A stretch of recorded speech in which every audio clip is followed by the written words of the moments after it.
Assalamualaikum warahmatullahi wabarakatuh. Selamat pagi, selamat siang, teman-teman semua, para enumerator dan supervisor yang bergabung dalam survei akhir program WOS SDGs. Nama saya Putri.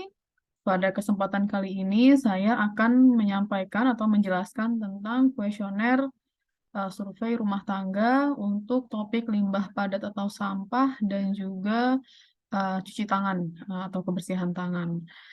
Di sini saya akan izin untuk share screen.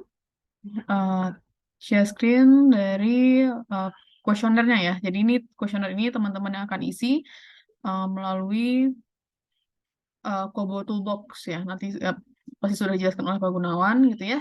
Jadi melalui Kobo Toolbox. Nah ini pertanyaannya. Jadi saya akan menjelaskan untuk pertanyaannya. Jadi untuk yang pertama, langsung saja saya mulai ya teman-teman. Untuk limbah padat. Sebentar. Untuk pertanyaan pertama gitu ya. Di manakah Anda menabung sampah? Apakah Anda bisa menunjukkannya? Ini pilihan jawabannya cukup jelas ya teman-teman. Tidak ada tempat khusus, berarti tidak ada. Kemudian penampungan khusus yang ditentukan atau tong sampah. Kemudian penampungan khusus di area atau lubang sampah. Jadi kadang teman-teman perlu ingat ini kita sedang melihat rumah tangga gitu ya. Jadi mungkin ada yang masih membuangnya di lapangan depan rumah dengan lubang sampah gitu ya. Jadi itu masuk ke sini. Kemudian kalau penampungan khusus yang ditentukan lainnya itu misalnya ada plastik bersama di luar rumah gitu atau di pekarangan rumah itu juga masuk ke situ. Atau mungkin misalnya apa namanya penampungan bersama dengan tetangga lainnya itu juga masuk ke sini ya. Nah, tapi ini juga ada penampungan bersama dalam apartemen atau rumah susun. Ini kasusnya jika wawancara dengan penghuni apartemen atau rumah susun ya.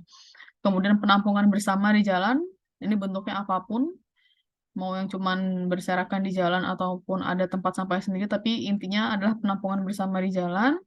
Kemudian sebagian besar dibuang di toilet atau di pinggir saluran air atau ke dalam saluran air. Ini maksudnya ini ya apa namanya got atau drainase yang di dekat rumah. Jadi perlu teman-teman pastikan lagi bahwa ini adalah tempat sampah yang utamanya digunakan oleh rumah tangga dalam membuang atau mengumpulkan sampahnya.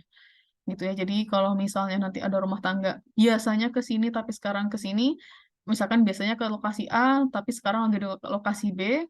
Nah, nanti teman-teman enumerator atau supervisor juga perlu memastikan yang utamanya yang paling sering digunakan itu dibuangnya kemana.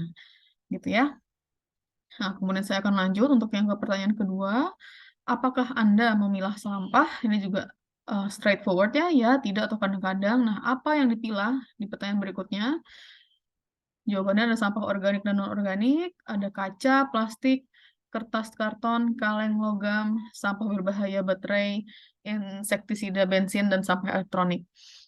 Yang sampah organik dan non-organik ini di sini berarti selain yang ada di pilihan bawahnya ya, berarti misalnya sampah dapur dengan sampah non-organik lainnya, misalnya Tetra Pak atau karton itu masuk di bawah ya. Ya pokoknya sampah organik dan organik tuh yang generalnya gitu ya. Apakah dia memisahkan antara sampah dapur dengan sampah non dapur gitu ya. Nah nanti detailnya berarti yang pilih yang di bawahnya seperti itu. Cukup jelas ya teman-teman ya. Nanti saya lanjut ke yang pertanyaan berikutnya. Kemudian apakah penampungan sampah tersebut mencegah sampah terbawa angin? Jadi supaya sampah itu tidak terbawa angin, berarti tempat sampah itu harus tertutup ya teman-teman. Jadi kalau dia tertutup, dia akan mencegah sampah terbawa angin. Jadi kalau dia hanya bak biasa dan nggak tertutup, kayak tempat sampah yang nggak ada tutupnya gitu ya, itu berarti dia tidak uh, mencegah terbawa angin.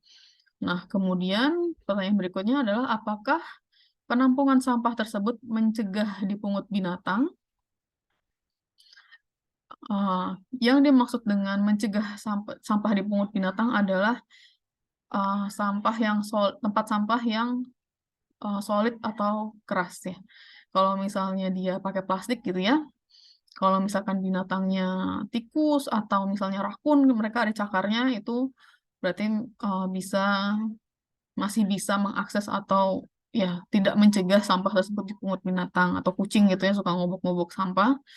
Nah, lalat pun juga. Jadi lalat itu akan nyambung ke berikutnya. Lalat itu berarti kan butuh tempat sampah yang tertutup ya, gitu. Jadi itu nanti juga uh, kalau misalkan di atas JOP tertutup, pastinya di bawah lalat juga tercegah. Tapi kemudian perlu dipastikan lagi apakah dia terbuat dari bahan yang solid atau keras untuk melindungi sampah itu dari robekan-robekan atau obok-obokan binatang yang berkuku tajam atau bercakar. Nah, kemudian untuk yang pertanyaan keenam, apakah penampungan tersebut mencegah kontak dengan air permukaan atau air tanah? Jadi nanti perlu teman-teman amati juga, tanya dan amati, air permukaan itu berarti apakah tempat sampahnya atau penampungannya itu dekat dengan apa namanya sungai, gitu ya, sungai di belakang rumah atau di samping rumah itu mungkin kalau yang daerahnya tinggal di bantaran sungai. Nah, kalau misalnya air tanah, berarti em, apakah tempat sampah itu bocor atau tidak? Jadi itu yang perlu di teman-teman amati ya. Apakah ada bolongnya ataukah ada retaknya seperti itu. Kalau misalnya dia plastik juga apakah dia robek gitu ya.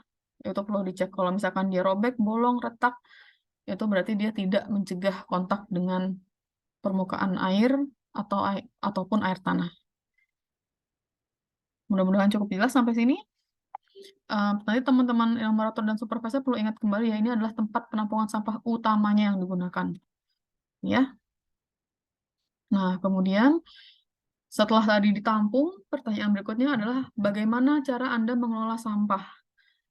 Apakah setelah ditampung itu dibakar di tempat, atau dikubur di tempat, atau digunakan kembali untuk pakan hewan, biogas, dan lainnya, atau dibuang keluar area tapi tidak untuk diangkut, ya dibuang sembarangan ya berarti ya teman-teman ya. Kayak misalnya suka ada kan kalau ada tanah kosong, ternyata dibuang gitu aja. Nah, atau apakah seperti itu? Kemudian ataukah dikumpulkan oleh pengumpul informal ataukah dikumpulkan oleh penyedia layanan formal? Jadi apakah dikumpulkan oleh yang informal tuh ya berarti tukang pungut sampah yang nggak pakai seragam atau ya nggak pakai seragam lah ya. Kemudian kalau yang formal itu yang biasanya pakai truk ataupun pakai seragam dari DLH atau mungkin dinas kebersihan gitu ya teman-teman ya. Ini cukup straightforward sepertinya ya.